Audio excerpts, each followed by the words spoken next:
Voici la deuxième capsule sur les systèmes d'équations. Pour commencer, un petit rappel sur ce qu'est un système d'équations. Un système d'équations, en fait, c'est de comparer deux équations ou des fonctions afin de trouver leur point de rencontre. Ce point de rencontre-là, on va l'appeler le couple solution. Le but, en fait, c'est de prendre les deux équations et de les croiser. On a trois façons pour faire ça et finalement, on va finir avec un couple solution. Comment je peux faire pour déterminer premièrement que c'est un système d'équations? Comme on a vu dans l'autre capsule, c'est important de s'assurer qu'on a seulement une solution.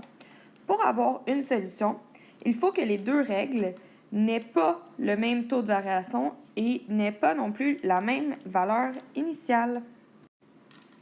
Il existe trois façons de trouver notre couple solution. Premièrement, on peut créer une table des valeurs et au moment où est-ce que les x et les y sont les mêmes pour les deux fonctions, c'est notre couple solution. On peut aussi faire un graphique et au moment où dans le graphique, ça se croise, par exemple, j'aurais cette fonction et cette fonction, ici, ça serait mon couple solution. Mais nous, ce qui nous intéresse particulièrement, c'est la méthode de comparaison et c'est ce qu'on va voir dans cette capsule.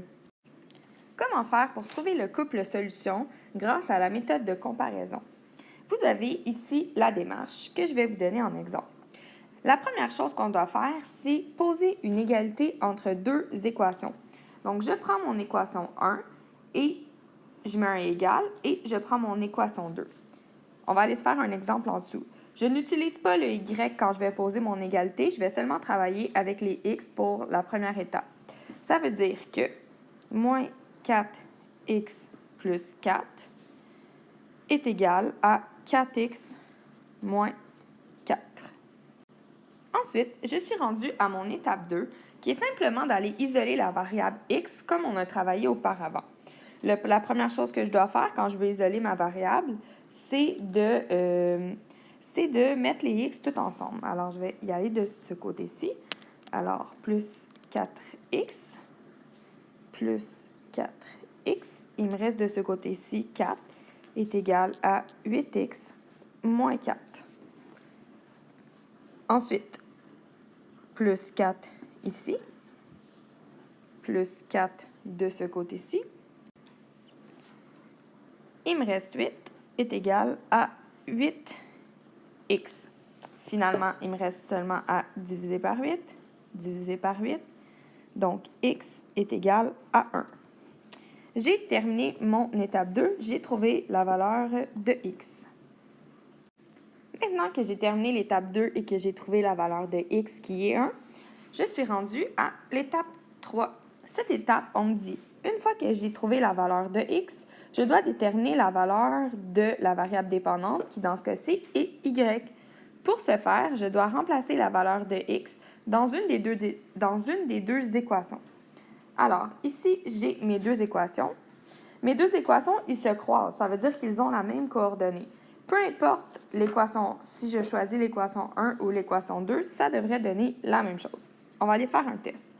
Donc, moins 4 fois 1, parce que c'est la valeur de x, plus 4, devrait me donner mon y. Donc, moins 4 fois 1, ça me donne moins 4, plus 4, ça me donne 0. Alors, la valeur de mon y, ce serait 0. Si je veux être sûre que je ne me suis pas trompée, je peux aller valider avec la deuxième équation. Ça devrait me donner la même chose. Donc, 4 fois 1 moins 4, ça me donne bel et bien 0. Je suis correcte. Donc, la valeur de y est bien 0. Ça veut dire que ma réponse finale, mon couple solution, donc le couple solution, l'endroit où les deux fonctions, les deux équations se croisent, ce serait à la coordonnée 1, 0. Dans un graphique, ça aurait eu l'air d'environ